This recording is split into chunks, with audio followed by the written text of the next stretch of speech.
Hello, and welcome to the Sensibly Speaking podcast. This is Chris Shelton, the critical thinker at large. This is Ruth McLeod, the Southern Atheist. And I come to you today like a fat pig filled with Cheesecake Factory food because I'm celebrating my birthday. Yay! Happy birthday to you. Thank you. Yeah, it's actually, we're recording Thursday, birthday Friday. We released this Saturday, so it's just a big birthday fest here. Yeah, don't pretend like you don't just want a bunch of comments. Yeah, I do. I do just want a bunch of comments. I am burdened with glorious purpose this evening. I'm totally stealing Marvel's lines. Yeah. Totally, because it is the most awesome line. That is a really cool line. Yep, and we've got a lot to cover. We're going to be doing our old school format here of news coverage. Old school format. What week is this? Are we on 18? Yeah, we're on 18. We're on yeah, something like totally that. old school. 18, yes. Yeah, 18, that's right. This Going back 18. to August. Yeah, like old school. So first off, we're just going to all keep in mind that this is the holiday season, the time of joy and happiness across the land. Whatever you say. Yeah, but maybe these days not so much, and we do have some things to talk about this week, so let's get right into it. Okay.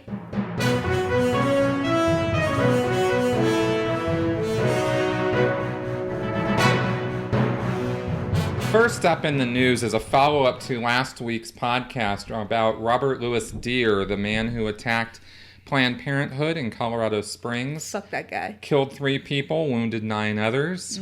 5 of which were police officers. Right. Not one of our favorite people in the world. Now, there's an article following up on this from a couple days ago on the Friendly Atheist. Ruth McLeod actually had some things to say about this that are confirming some of what we were talking about earlier in regards to this man's motives. You might recall last week, or if you didn't listen last week, we talked about the fact that Robert Deere is the product of a series of lies and I guess you'd say bad or black propaganda that was perpetrated on Planned Parenthood purposefully with malice aforethought and admittedly done as deception. I'm waiting for someone to try to figure out how we can charge the video maker. I would love to see some lawyers battle that one out. Yeah. So here we have this series of debunked organ sales videos that were designed to destroy Planned Parenthood. And conservatives were anxious to assert that the shooting at Planned Parenthood had nothing at all to do with anti-abortion views. They said it was a bank robbery. They said that he maybe was a transgendered liberal activist. That came out of Ted Cruz's mouth. Good grief. It was ridiculous, the way they were trying to distance themselves from it. Yeah, because the trans community really has a thing against Planned Parenthood. Come on. Pretty much. So Robert Deere proved them all wrong this week when in court he specifically said, quote, "I am guilty. There is no trial. I am a warrior for the babies. Protect the babies." So we don't know where that's going to go in terms of his actual plea, but he's definitely quoted as saying that he is guilty, and he's also yelled at one point, "Let it all come out, the truth," etc. He had a lot of outbursts in the courtroom the other day. I'm kind of happy he's sitting here saying, "I'm guilty. Let's not spend any money on this man to do a whole trial. Put his ass in jail and let him rot there." I don't disagree at all that this man's fate should definitely be a life in prison. Yeah. No question whatsoever, and nothing I'm saying here is in any way justifying his acts or the reason why he did it, because he was lied to. That's no excuse. No. For going in and killing people. But that doesn't also excuse those who are telling those lies. As Ruth McLeod writes here, "This should come as no surprise to anyone. After such Herculean efforts to convince the country that legal abortion is government-sanctioned murder on a scale comparable to or worse than the Holocaust, and that healthcare providers are baby killers and organ traffickers, it's not shocking that someone finally believed the pro-life, quote-unquote, rhetoric, and appears to have been willing to kill for it. If nothing else, Hopefully, Deere's admission will convince conservatives to finally reconsider that strategy. Okay, this is where I disagree with Hemet. Mm-hmm. I adore Hemet. I think he's a great person. This is not a finally it happened. This is holy shit, it happened again. There are so many people who have been shot. Dr. Tiller, there's a whole 14 different documentaries on Dr. Tiller. Other abortion staff members and physicians have been targeted, have been victimized, have been shot and killed and harmed. It's ongoing. This has been going on for decades. And somebody just finally walked in and shot regular civilians. That's why it's become a huge thing right now. But this isn't, it's finally happened. No.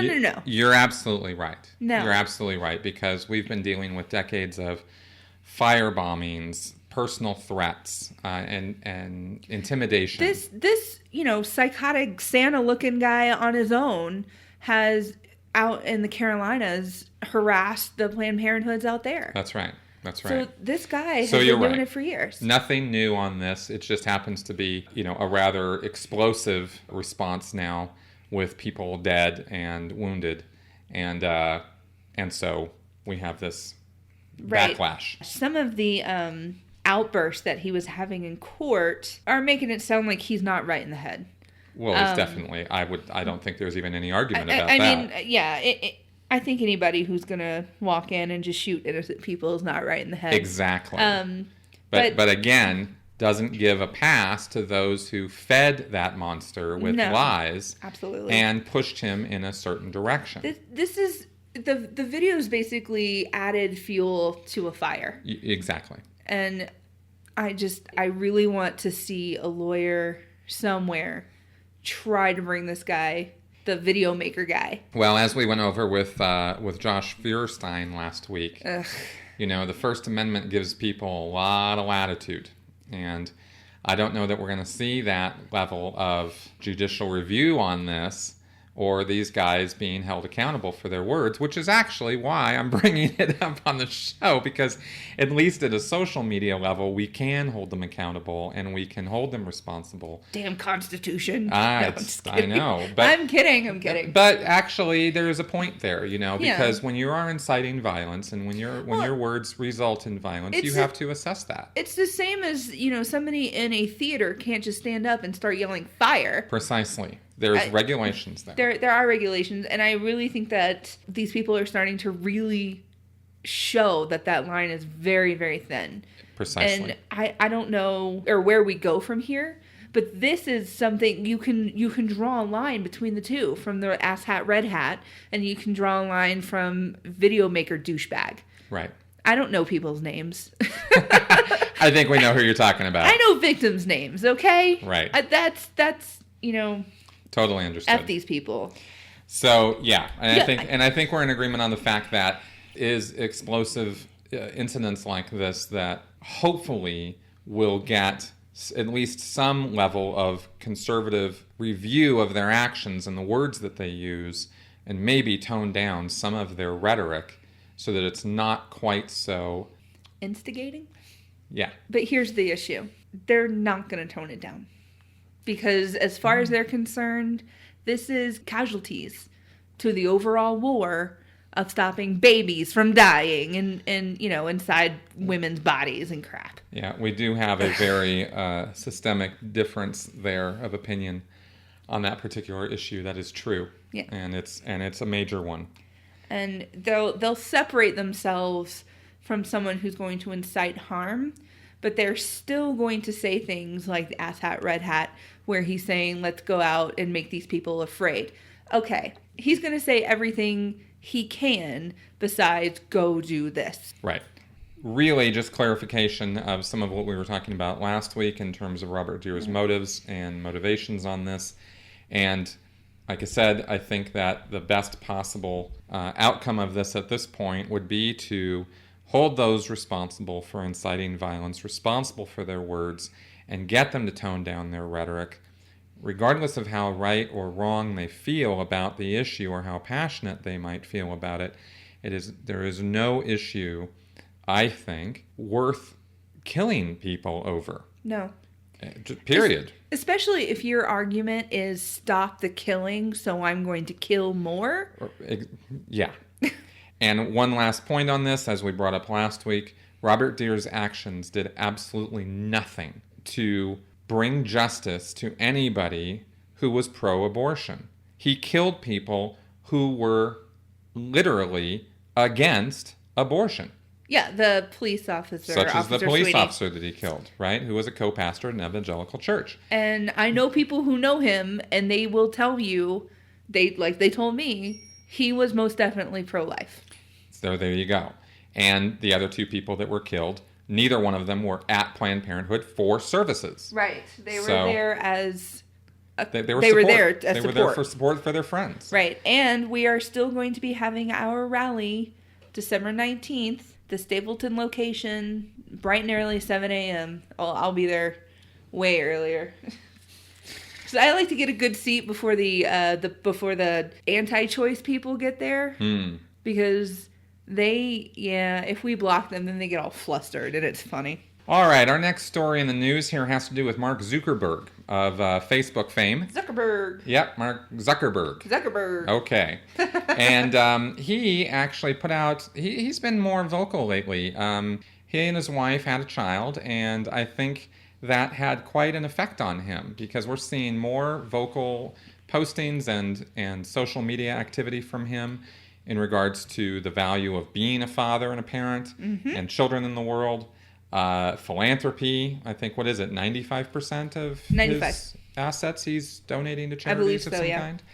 And now he has voiced quite loud and proud support for the Muslim community. And specifically, he came out with this statement, quote, "I want to add my voice in support of Muslims in our community and around the world. After the Paris attacks and hate this week, I can only imagine the fear Muslims feel that they will be persecuted for the actions of others. As a Jew," he wrote, "my parents taught me that we must stand up against attacks on all communities. Even if an attack isn't against you today, in time, attacks on freedom for anyone will hurt everyone. If you are a Muslim in this community, as the leader of Facebook, I want you to know that you are always welcome here and that we will fight to protect your rights and create a peaceful and safe environment for you." And this message came, of course, with the rising anti-Muslim commentary that's going on, following the San Bernardino attack last week, and of course all of Donald Trump's vitriol and saying that Muslims should be banned from coming into the United States. So, but Zuckerberg did not, single out any of that. He just made this more generalized statement about it. As of Thursday afternoon, his post had been shared more than 184,000 times and had been liked nearly 1.3 million times. Good. So it's clearly a lot of support out there for that. And I will certainly add my voice to that. I definitely will support an inclusive, nonviolent attitude towards these refugees. I don't think that all of them need to be clustered up or labeled as terrorists or potential terrorists. Of course not. And I think that fear-based attitude about them doesn't serve us or them well in the short, medium, or long term. Right. And I will... Just from my own personal experience, my father lives in Saudi Arabia right now. I lived for a short time in Malaysia for a while. My father has lived in several Muslim countries over my entire lifespan. I know so many different people from all over the world, from all sorts of different religions. You're going to have your asshats, and you're going to have your genuine good people. That's true in atheism. That's true in Christianity. That's true everywhere. That's true in Muslim. It's going to happen that there's going to be some asshole somewhere. And if you start judging an entire group of people based on that one interaction that you have with someone, then I can't respect you as a human being. I can't do it. As an atheist, I'm fully aware that there are asshole atheists. I've met some. I've dated some. I don't understand why that human aspect is lost on some people. Yeah, it's a very difficult thing to get across to a certain mindset, especially when this generalized thinking starts coming into play. And we're definitely going to talk about that more later in the show. Yeah. Because we're going to address that directly, actually. Right. But for now, I thought it was worth sharing what Zuckerberg had to say on this because I definitely support that view. Yep. Yeah. In our YouTube comments, somebody asked us to talk a little bit more about Bernie Sanders. And I personally am in love with Bernie Sanders. I feeling the burn, definitely doing that. So we wanted to mention this because it's a great clip and it really just shows what kind of campaign that Bernie is really running, what he really cares about, and this should be really important for people to be able to know about him. So Bernie Sanders went to West Baltimore, and he toured the neighborhood of Freddie Gray, who was, of course, the young African-American man whose death while in police custody started riots in the city last spring. Mm-hmm. So he was touring the neighborhood, seeing a lot of boarded up houses and broken windows and things like that. And he said it kind of looked like a third world country. So he's given a news conference and someone asked him if he specifically did not want to talk about the terror organization. So there he is in Baltimore talking about something completely different and someone tries to bring up ISIS. And so we're going to play this clip of what Bernie had to say and just listen to what this wonderful man is trying to prove a point here. Let's take a listen. Well, all right, what about ISIS, guys? How often are these people talking about the issues that we talked about today? Of course I'll talk about ISIS. But today what we're talking about is a community in which half of the people don't have jobs. We're talking about a community in which there are hundreds of buildings that are uninhabitable. We're talking about a community where kids are unable to go to schools that are decent. You want to ask me about ISIS? We will talk about ISIS. But what I said, and let me repeat, and you can agree with me or not, what I have said is that obviously ISIS and terrorism are a huge national issue that we've got to address. But so is poverty, so is unemployment, so is education, so is healthcare, so is the need to protect working families. And I will continue to talk about those issues. So what I think he is really pointing on and really reflecting on here is that, yes, ISIS and terror is a problem and something that we need to address. But we can't just be sensationalized 24/7 by this issue and forget everything else that's going on in our country. We can't lose sight of what is also going to happen. Because, okay, so somebody gets in office and they're able to wipe out terror. Fantastic. Not realistic. Not that's realistic. For sure. I mean, what is Trump going to do about our education system? I don't even know. I haven't heard. I have no idea. What's Carson going to do about healthcare? That's right. And no clue. And nobody is even talking about that. No clue. And if they are, they're quick little sound bites. And yeah, I understand the irony. This is a quick little sound bite. Right. But Bernie Sanders is one of those people that you can't knock him off what he's trying to talk about. You can't try to make everything about one topic and get him, oh, Bernie Sanders just said this one thing. Yeah, Bernie Sanders says a whole lot of things. And he's focused on a bunch of issues, and he's got ideas and good plans for a lot of issues. And they're realistic plans. They're plans that make sense. My opinion. I'm obviously not sitting here telling people that you should go vote for Bernie Sanders, even though you totally should. She's not saying that you should do that, but... You totally should. Just to be clear. But he's the only one that seems the most rational to me. He's the only one who's not out there for a gimmick. Even Hillary is basically saying vote for me because I'm a woman, and that is insulting to me. I mean, I am a Democrat. I have been ever since I was able to vote. But I don't like somebody saying vote for me because I'm of your gender. That really makes me unsettled. And I wonder what she's putting her platform on. I think he's a real down-to-earth guy who gives a shit about all the little problems. I agree completely on those points. I think that we'll see a lot more clarity in terms of platforms as the months progress here, and these guys are asked, as we get down to who the actual candidates are and we get down to what their actual platform is. Right now they're still just kind of stumping around. Right. But so far Bernie has absolutely been the most impressive, on point, and focused on actual issues candidate that I've seen, and also the one who doesn't put his foot in his mouth every other sentence. Yeah. Nor does he let his religion lead him around by the nose. Right. I don't even know what... He's Jewish. Okay, well, there you go. There you go. Literally have not even been paying any attention to that. He doesn't make it an issue because it's not an issue. Precisely.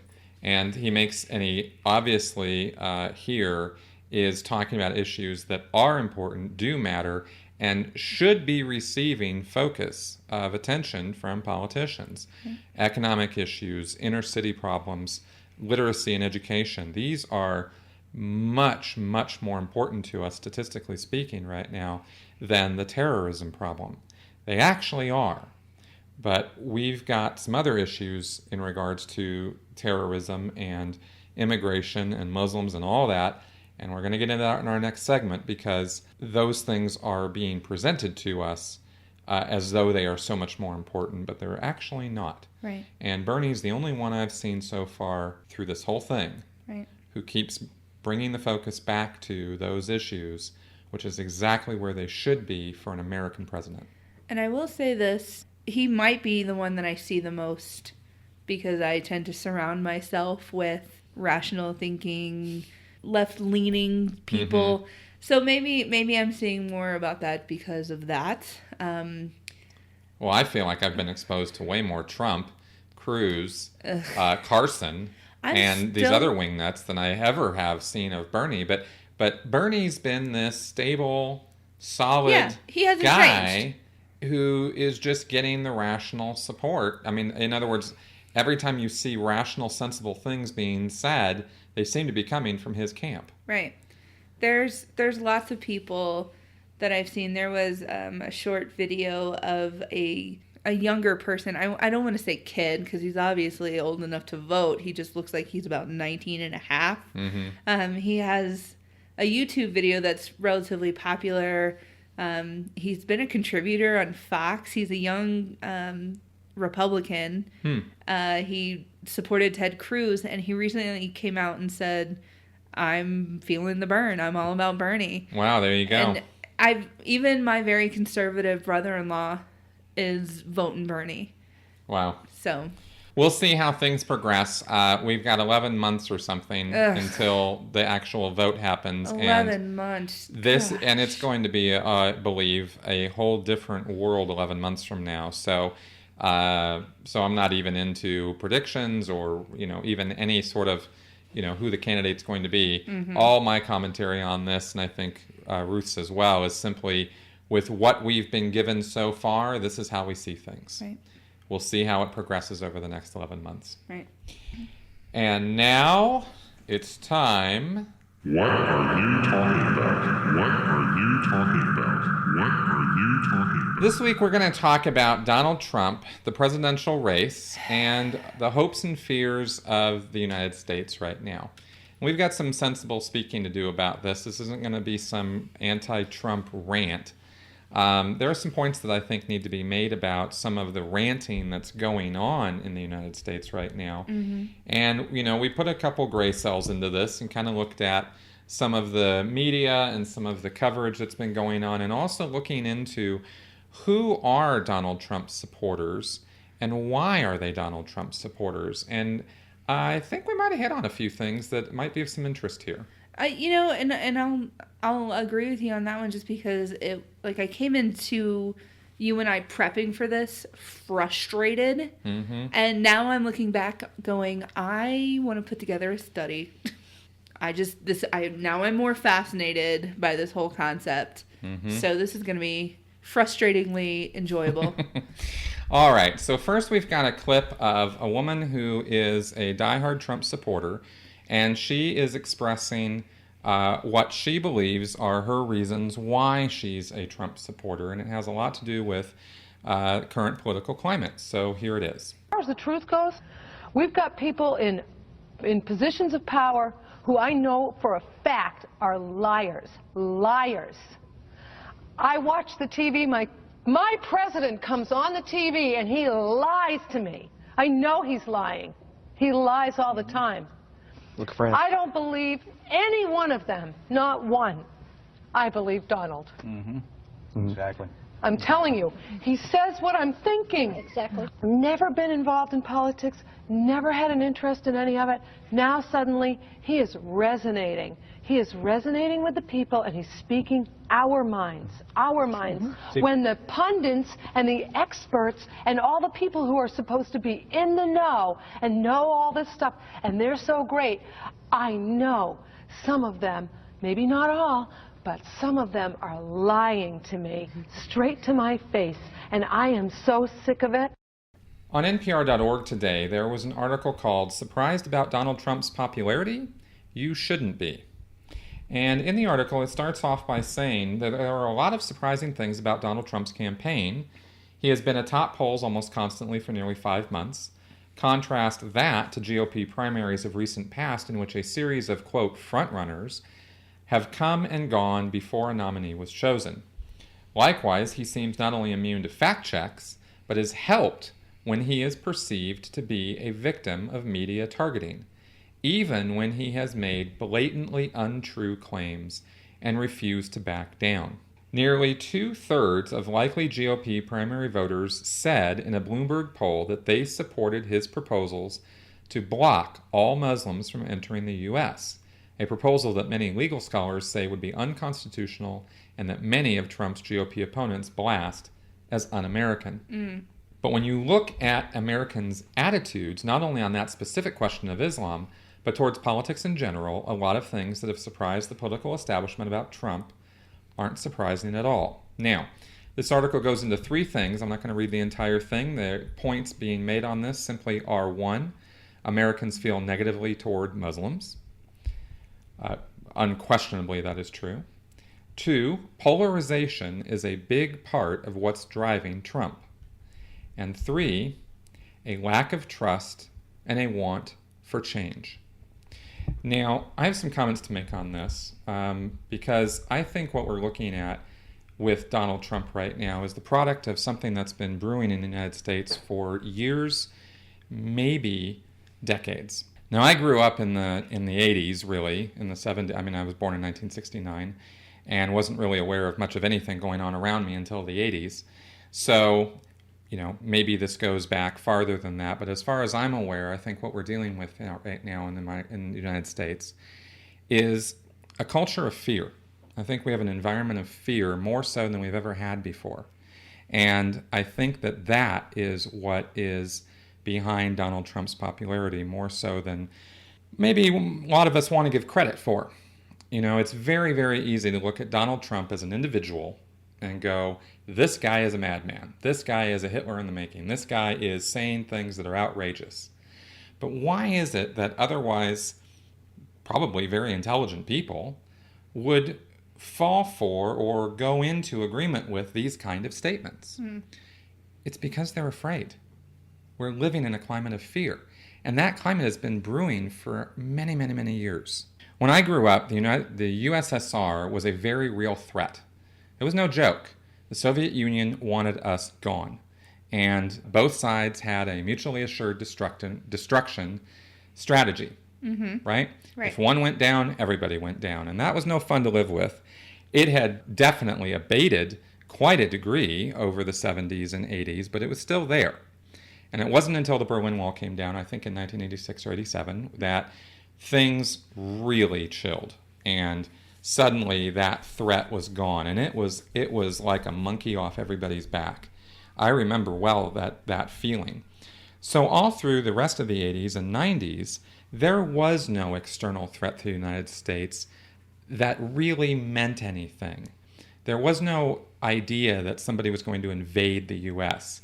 There was no idea that there was some other superpower in the world that we needed to be afraid of. Then 2001 happened, and 9/11 hit us. And 9/11 hit us hard. In fact, 9/11 hit us harder than just about anything since Pearl Harbor. Yeah. We had never had a direct terrorist attack on American soil the way we did, especially in the center of power, New York City. Right. And everything in the U.S. changed after that, literally overnight. Yeah. We had Homeland Security. We had the Patriot Act. We had a war on terror declared. And what followed was not only a hyper amount of attention on a sudden enemy of terrorists, and this war on terror, which is a very generalized, really means nothing. But suddenly our attention was focused on that. And suddenly everywhere in the world was an external threat to us, especially the Middle East. What followed from that was a series of lies coming out of politicians' mouths, coming out of the president's mouth, and going on for years.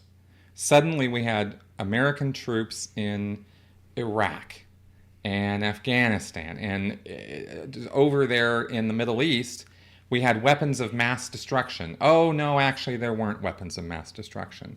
We had Saddam Hussein. Oh, well, why is Saddam Hussein a bad guy? Well, nobody really knows, but it's a war on terror, so we need to go take him out. Right.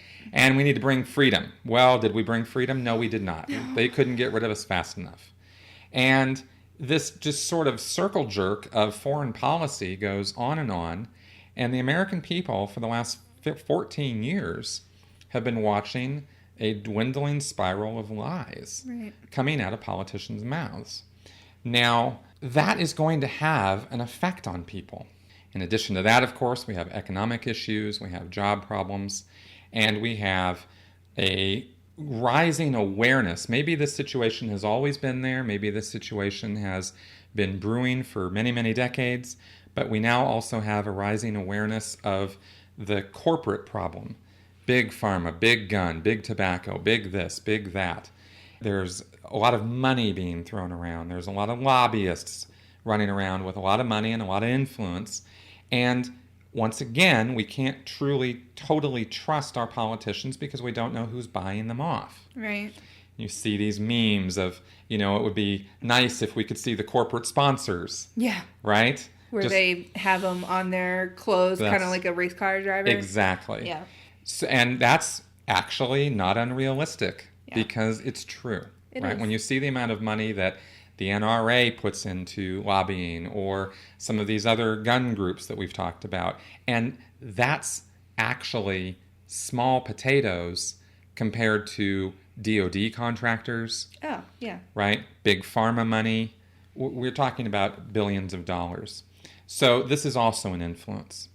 And then we have what has to be taken as a very real, legitimate threat.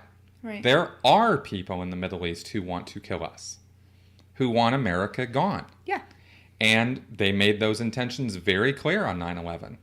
Well, we took out Osama bin Laden, and there's lots of history there as to whose side he was always on. Right. Our foreign policy has been questionable at best in terms of IQ points. And that's been going on for a very long time because we tend to mess around with other cultures that we probably shouldn't be messing around with. But that's a whole nother debate. My point is that all of these factors have come together to create a tempest in a teapot here in the United States, where we have people afraid. And they're afraid and they're untrusting of our leadership. We've never had lower approval ratings for Congress, for our president, for the government in general. You see the rise in conspiracy theories as a reflection of the fear. I wonder if it's a rise in things like this, or if it's a rise of our awareness of it due to the internet and 24-hour news cables. I think that there is a little bit of a snake eating its tail on that. In other words, one end feeds the other. Right.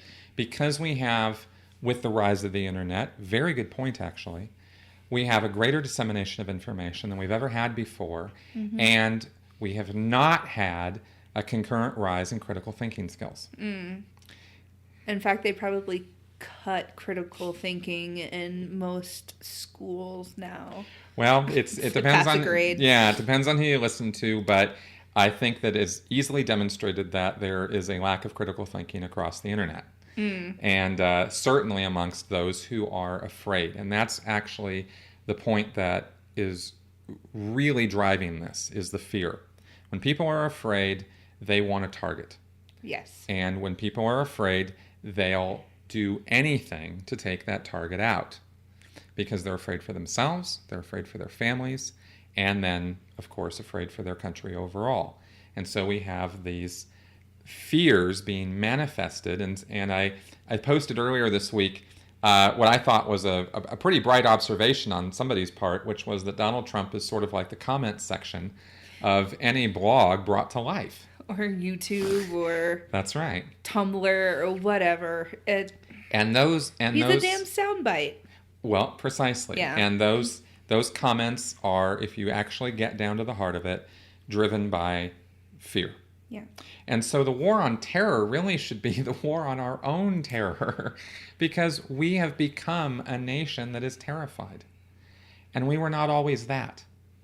And that is how people like Donald Trump, and if I'm going to invoke Godwin's Law, and goddamn it, I'm going to, people like Adolf Hitler in post-World War I Germany come to rise to power, is they rise on a base of fear.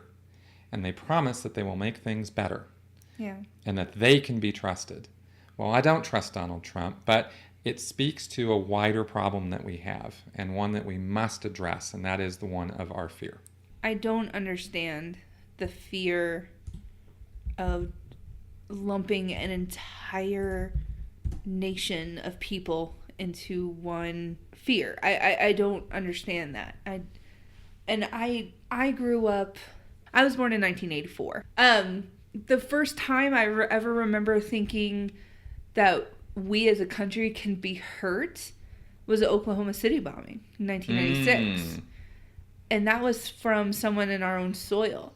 So that made me concerned about our own people. And that made me concerned that our own people aren't getting along to the point where we're going to kill hundreds of innocent people.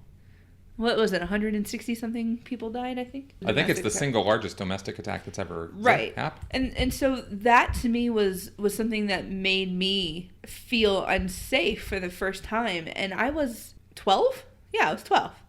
And I remember asking my mom, I don't know what this means. And she was trying to make sense of it herself. My freshman year of high school, Columbine happened, the Columbine shooting. My senior year of high school, 9/11 happened. So it's interesting how I've got like these nice little punctuations of my education system. And that's right. With terrible acts. Right. And I have a younger brother who literally turned 16 a few days ago. His entire life he's known about the war on terror. That's been his whole life. And I think the only saving factor for him is that he has had the opportunity to travel the world and meet people from all over the place, because he still lives with my father, who lives in Saudi right now. So he's gone to international schools on 3 different continents, multiple countries. And there you have a situation where you have somebody who's outside the United States. Yes, seeing a very different world than our insular view. Yes. Right? Which I think kind of plays into the whole fear factor. What your level of fear is going to be also comes from your socio-economical place. Right. So a lot of people that I know back home are Trump supporters because they are very fearful of, a Democratic president. They're fearful of, somebody taking their guns, because if they don't have their guns, how can they stop terrorists from coming in? Precisely. Obviously. That's right. And so there's not a large varying population around them where people are different from them. And so I think that's part of our situation, where when you're surrounded by the familiar and you don't know outside things, of course you're going to be afraid of it. So that's exactly right. And we have a very real alien fear. Yes. Alien being anybody outside the United States. Yes. Right? And talk about fuel being added to the fire. I mean, the media can't get enough of this. Yes. Right? They have to fill 24 hours somehow. Exactly. So we have to be petrified constantly, so we'll be glued to whatever ticking thing is going across the bottom of the screen. That's right. I mean... And between that and another factor in this that I didn't mention before is the polarization of the political parties or political ideologies. Mm-hmm. I don't think we have ever had a time where liberals and conservatives have felt so far apart from each other. Right. And actually even unfriend each other on Facebook, disconnect from each other totally because they cannot find a middle ground. They cannot possibly agree, right, between the reds and the blues. Right. Right? I actually couldn't think of a better way to divide this country than to polarize it along ideological lines. Right. And that's exactly what's happened right now. Right. Now, there's a point that was made in the NPR article that I brought up earlier, and that has to do with something called motivated reasoning. And this is a critical thinking point. Motivated reasoning is loosely defined as what happens when one's reasoning process is clouded by emotions, such as hatred of the other political party and other pre-existing biases. Motivated reasoning can happen when new information challenges one's worldview. As political scientists from Appalachian State University wrote in a 2012 article, when individuals engage in motivated reasoning, partisan goals trump accuracy goals. Now, that's not Trump as in Donald Trump. That's the goals of the partisanship are more important than the truth. Right. Right? In these situations where people are engaging in motivated reasoning, in other words, emotions are feeding their decision-making process more so than facts, people vigorously defend their prior values, identities, and attitudes at the expense of factual accuracy. In other words, they don't care what the facts say. Right. Don't bother me with the facts. Right. Right?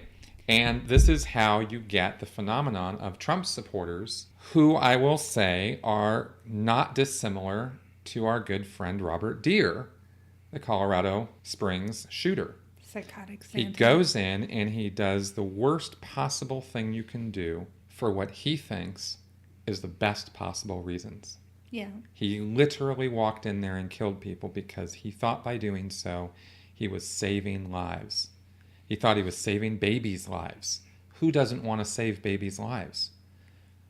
Who of any of us, if you saw a little baby about to be run over in the street, would not run out there and throw your body in the way and do whatever you could to save that child? Yeah, but I'm not going to shoot the driver. I understand. I'm talking about motives and intentions, right? Right. No, I get it. Again, no justification of Robert Deere's actions in any way, shape, or form. I'm merely pointing out that he thought he was operating on the best of intentions. Right. And so do every single one of Donald Trump's supporters. Right. And they are being lied to. They have been deceived. Yep. But before that, they have been driven into a attitude of fear. Right. And that fear is what's driving them to accept facts that are not facts. Right. Truths that are not truths. And they just don't care when you show them the truth, as shown in this article and in focus group studies that have recently been done on Trump supporters. Right. The clip that we had with the woman talking about the politicians lying to her is a clip from CNN doing a interview with Trump supporters. And if you watch more clips of it, or if you were able to watch the entire episode, you really do see that. You do see the host is telling them information, and they are just blatantly saying either something that doesn't have anything to do with what she asked or said, Mm-hmm. or they find some kind of circular logic to get around it. No, it's a fascinating study in terms of human nature, but it's also something we got to do something about, right? And it's a rough go because we have been fed a series of reasons why we should be afraid. Right. Right? To the point where you don't really know what to believe. Right. right? And I can only say, in terms of a broad stroke approach to this, is critical thinking. Right. Right? Is when now more than ever before, we have got to get ourselves level-headed. Right. And we've got to get ourselves focused on what are actual facts. What's the actual reality, right? Because there are statistics out there, for example, that indicate that while these mass shootings are completely unacceptable, completely horrible, completely not something that we should, we need to be doing something about that. Yes. Yet at the same time, actual violent crime statistics appear to be downtrending Right. for many, many years. And and I wonder if a few politicians or if a few people in power are kind of hoping that by the general public being distracted by common enemy, then we're not seeing some of these underlying problems. Well, there are certainly vested interests working for their own vested interests. Right, of course. That's politics. It's very, very unfortunate that is that situation. But Right.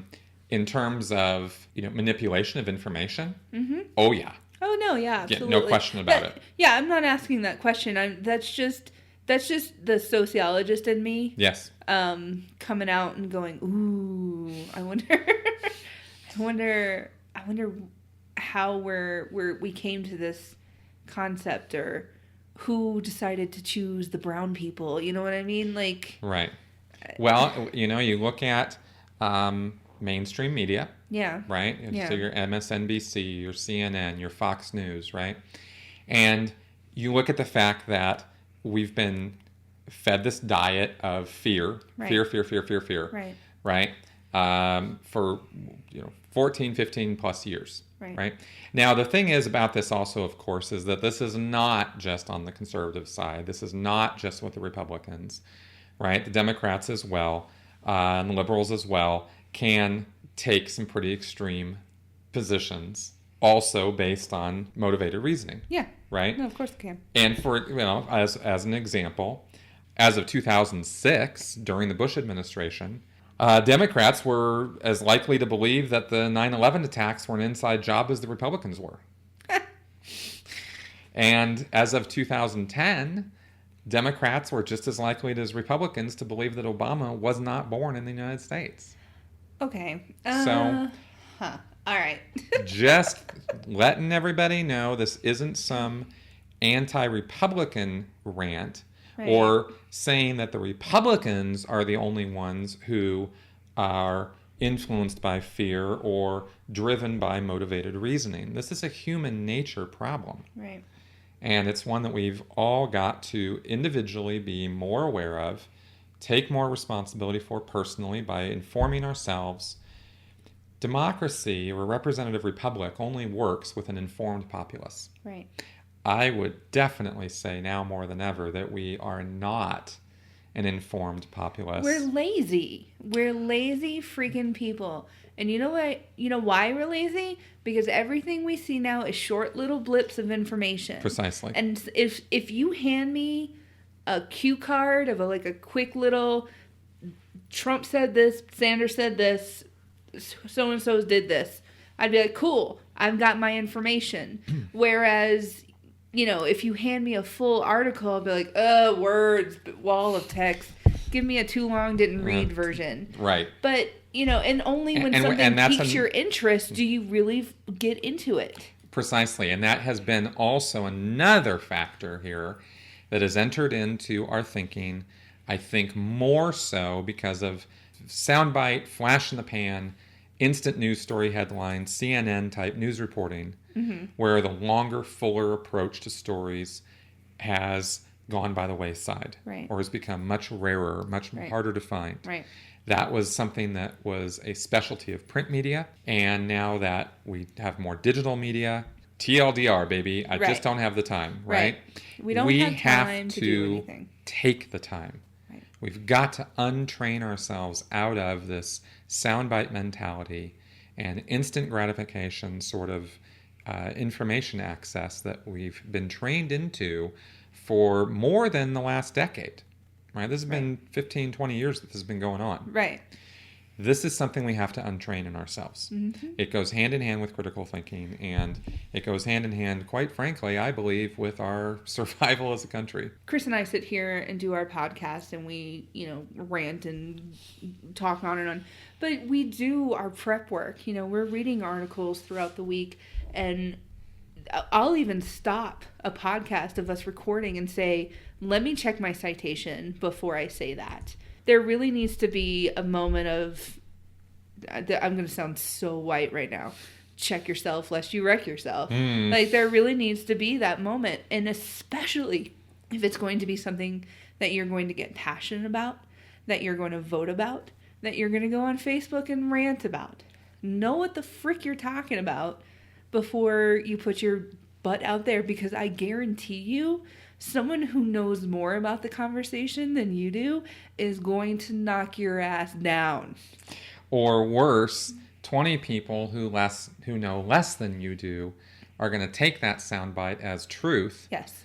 Because they're simply being trained to do so. Yes. Right? And that's I think, the greater problem. Right. And the situation with our culture right now, with our society right now, is one that we are in a dangerous place. Yeah. There are indicators, if you look at history and you look at sociology and you look at human nature, psychology, there are things going on right now with our nation that are a repeat of instances in the past that led to very disastrous circumstances that no one wants to repeat. Right. It's just a matter of black and white. This is not some opinion. This is not me trying to do fear-mongering even. Right. I'm trying to get the fear out of the situation and bring some reason into this. And I think that the only way to do that is to raise our awareness and look at what's going on and then act accordingly. Ignorance begets fear. There you go. The way that we are no longer afraid is to learn what's in the dark. Precisely. And the way that we learn what's in the dark is we turn on a light by opening up a damn book or a newspaper or read the entire news article that's online. Just take 5 minutes. Do it while you're sitting on the pot. I don't care what you're doing. Right before you go to bed, as soon as you wake up, I make my Amazon Echo talk to me and tell me what's going on in the news while I'm trying to wake up. And if it's something that I'm like, wait, what did she say about Trump? Let me look that crap up and figure that out. Right. It's very, very easy to rant. It's very, very easy to rave and go on a roll and get all jacked. And sometimes that just feels good and that's great. But we're in a situation right now where we need to do more than that. Yes. And so that's the best advice I can give to everybody out there right now. So over the weekend, a group of us were actually sat down. Well, y'all sat down and talked. I sat down and colored.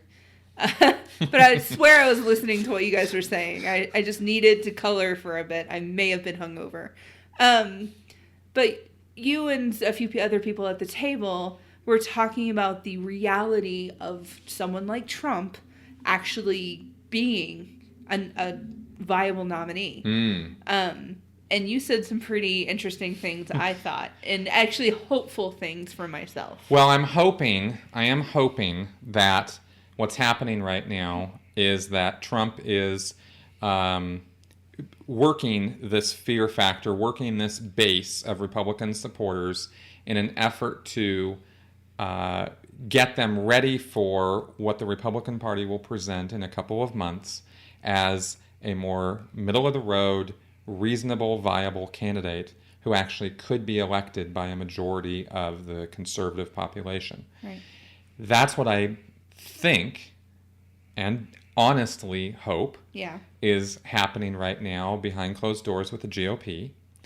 I may be giving the GOP way too much credit. You got to hope that this is like a sideshow to like what's really going on in the background. Right. So like let this clown do his thing while we back here are doing some real work. Exactly. And to present a candidate that I don't believe right now that while Trump is quote unquote leading in the polls, that means he has over 50% of the Republican Party, which is not the party that has the majority of the United States population's support right now, as far as I know. Correct. So you have this front runner who actually is a front runner to the minority of the population. But he's the one who gets all the media attention right now. Because he's the one with the best sound bites. Exactly. And the most controversial statements. He says things that are absolutely insane. They are ludicrous. They are blatantly unconstitutional, blatantly illegal. Right. And while we can talk about the fact that fear drives people to support him, and it does, that doesn't mean that anything he's saying should be supported. Right. He is saying completely un-American, unconstitutional, crazy talk. Right. So I don't think that anybody who really has two gray cells to rub together thinks that he's actually going to be the GOP candidate or that he's actually going to take it all the way to the White House. I honestly don't believe that that's what anybody actually believes, other than this minority of very fearful Trump supporters. Right. So if I were in the GOP, I would be grooming up a person to present in about a month or two who was a viable candidate, right. a more moderate, centrist, middle-of-the-road, non-constitution burning person who Trump could then turn his supporters over to when he loses the GOP nomination. Right. Because he's going to have to make some kind of decision at that point, and he can bluster about running as an independent, but I think when push comes to shove, like Ross Perot, he will be made to fall into line. Right. And if anybody has any question about Ross Perot, just look him up on Wikipedia and you'll know what I'm talking about. I even remember Perot. Come on. Just saying. So that's what I'm predicting will happen. Right. And that gives the GOP a lot of credit, maybe more than I should give them. Right. But I think that's what we're going to see. Now, I don't know that the candidate they're going to present is going to actually be a whole lot better than Trump in terms of being led by the nose by his religion and wanting to put civil rights back to the 1960s and wanting to deny Planned Parenthood and LGBT rights and all of that because the Republican Party seems to specialize in that kind of divisive and really horrible platform. But they'll sound a lot better. Right.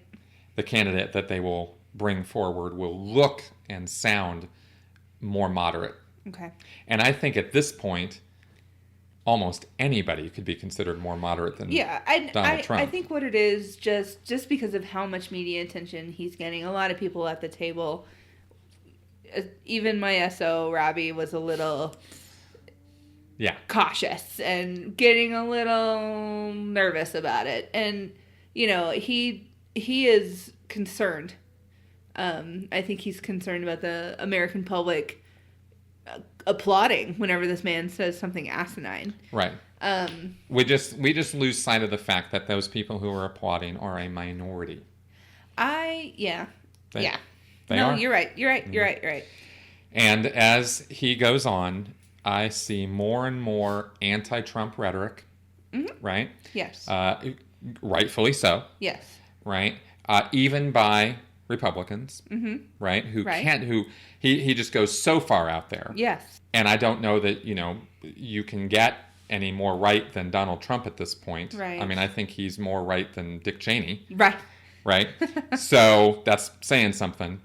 But a point I need to make on this, of course, also for myself is I'm approaching my whole, attitude about this and this whole discussion. I am no political pundit. I'm no political expert, and I don't know that I ever want to be. Oh, can you? No. Sounds exhausting. Oh my God, tell me about it. Not a world I want to live in. No. Right? So I really look at this from the viewpoint of human nature, mm-hmm. The psychological perspective, mm-hmm. and that's where I make a lot of my decision right. making on this, and I think a lot of what we're talking about here. And of course, I love the fact that Ruth is a sociologist. Me too. It's awesome. She actually is. Yeah. So card-carrying sociologist. That's right.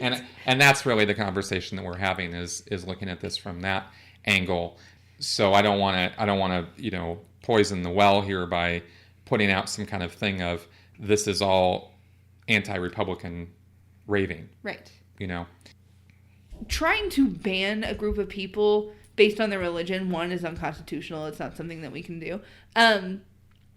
And two, that's going to be a huge loss of tourism dollars. And there's no way any rational Republican, Democrat, Independent, Socialist, I don't care who you are, there's no way anyone in politics is going to let this man even pretend to do this. I certainly hope not. Yeah, I it's know. asinine. It's just another reason why it is. I know. Well, anyway, we're Donald Trump is clearly not gaining us any foreign relations points, as witnessed by the largest petition ever in the UK to not let him even enter their country. Last I heard, it was like 270,000 signatures. It has to go to Parliament. It has to. That's anyway. Things like that are beyond words. Didn't the mayor of Philadelphia put on his Twitter? He said, "Okay, until I know the real dangers of Donald Trump, he's not allowed in the city," which obviously you can't do. But come on. Yeah, it's quite something. It's quite something. We don't have a religious test to get into this country. We don't. No, and we're not going to. We're not going to. No. This is a country that was built on freedom to allow people to have freedom of their religion. Doesn't matter which religion it is. And this is from an atheist saying freedom of religion and not freedom from religion. You know what? Have your religions, but don't pretend like you're the only one that's allowed to have it. Precisely. That is the fundamental where this country is built on. And that's why that's actually one of the parts that liberals and atheists get a lot of flack because we're being told that, oh, well, you bash on Christians, but then you coddle the Muslim religion. And it's like, no. Just because I'm saying that they have an equal right to their religion as you do does not mean I'm coddling them. No. But I've never had a Muslim person come up and try to shame me for anything I've ever done. But I have a little bit of a history with the Christian religion. That's just all there is to that. But I'm not a fan of Allah. I'm not a fan of God. I'm just saying in this country, you have a right to believe whatever the fuck you want to believe. Exactly. And I have a right not to. And with that, we have reached the end of our show. So, finally. I'm sure everyone's so done with our nonsense. Probably so. But I hope that if you are listening, that you take some of what we said to heart in terms of critical thinking and not being driven by emotion-based logic, because that's just not really where our country should be going right now. So thank you very much for being part of our show. If you have any comments, please leave them in the comment section of either on my YouTube page or on our blog page. And if you have any communications for us directly, you can email me at chris@sensiblyspeaking.com. Or Ruth@sensiblyspeaking.com. Thanks a lot, folks, and we will see you next week. Thanks, y'all.